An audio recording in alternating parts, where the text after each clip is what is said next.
नमस्कार दोस्तों, जय माता दी। दोस्तों, मैं हेमलता उपाध्याय आप सभी का अपने चैनल पर बहुत बहुत स्वागत करती हूँ। दोस्तों, आज की इस वीडियो में हम श्रवण करेंगे भगवान श्री गणेश जी की व्रत कथा।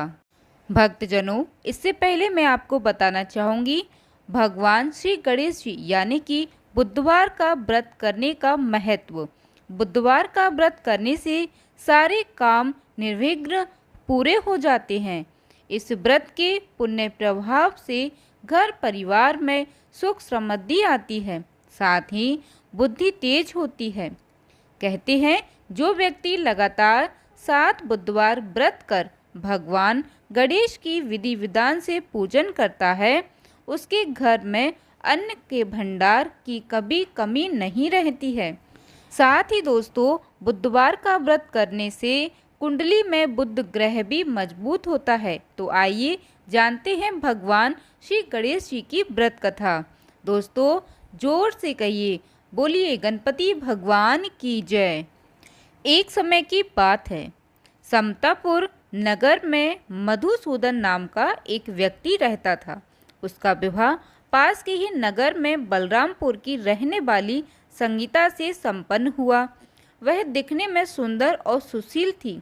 एक दिन मधुसूदन अपनी पत्नी को लाने के लिए ससुराल पहुंचा। वह उसी दिन अपनी पत्नी को विदा करने की जिद पर अड़ रहा, लेकिन उस दिन बुधवार था।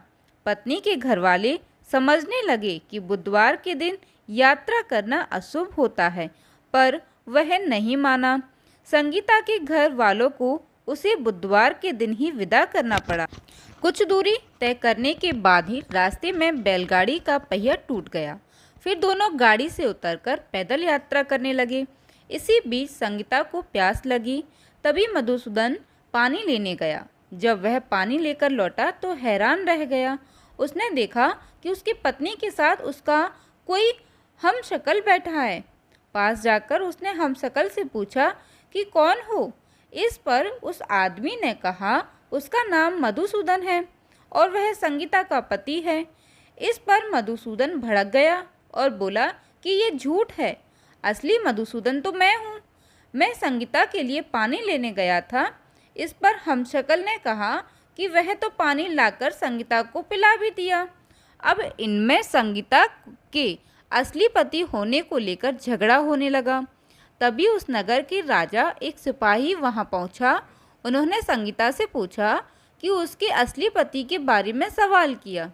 तब वह खुद दुविधा में थी। इस पर संगीता ने कोई जवाब नहीं दिया। फिर सिपाहियों ने उनको राजा के दरबार में पेश किया। पूरी कहानी सुनने के बाद दोनों को राजा ने जेल में डालने का आदेश दिया। घबराया हुआ मधुसूदन इसके बाद बुद्धदेव को याद कर उसने क्षमा मांगने लगा। इसके बाद वहाँ आकाशवाणी हुई कि मधुसूदन, तुमने संगीता के घर वालों की बात नहीं मानी और बुधवार को यात्रा किया। तुम्हारे इस अड़ियल बर्ताव से भगवान बुद्धदेव काफ़ी नाराज हैं। उन्होंने ही ऐसी दुविधा पैदा की है। तब मधुसूदन ने नम्र आवाज में कहा कि हे महाराज, उससे बड़ी गलती हो गई।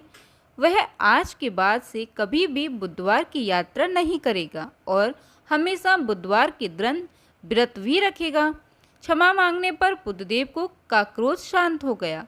भगवान ने फिर मधुसूदन को क्षमा कर दिया। राजा के दरबार में मौजूद उसका हमशक्ल भी गायब हो गया।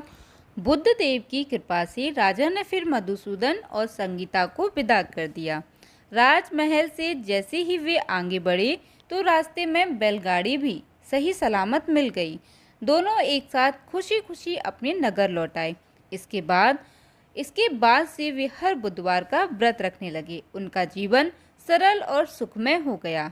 उनके कामकाज में भी उन्नति हुई। तो दोस्तों, यह थी भगवान श्री गणेश जी की व्रत कथा। जो भी बुधवार के दिन भगवान श्री गणेश जी की पूरे विधि विधान के साथ पूजा करता है, उनकी कथा को सुनता है अथवा पढ़ता है, उसके सारे काम बनने लगते हैं। बोलिए भगवान श्री गणेश जी की जय। दोस्तों, कथा आपको अच्छी लगी हो, वीडियो आपको पसंद आई हो तो प्लीज़ वीडियो को एक लाइक ज़रूर कीजिएगा। साथ ही हमारे साथ जुड़े रहने के लिए चैनल को सब्सक्राइब कर लीजिएगा। जय माता दी दोस्तों, धन्यवाद।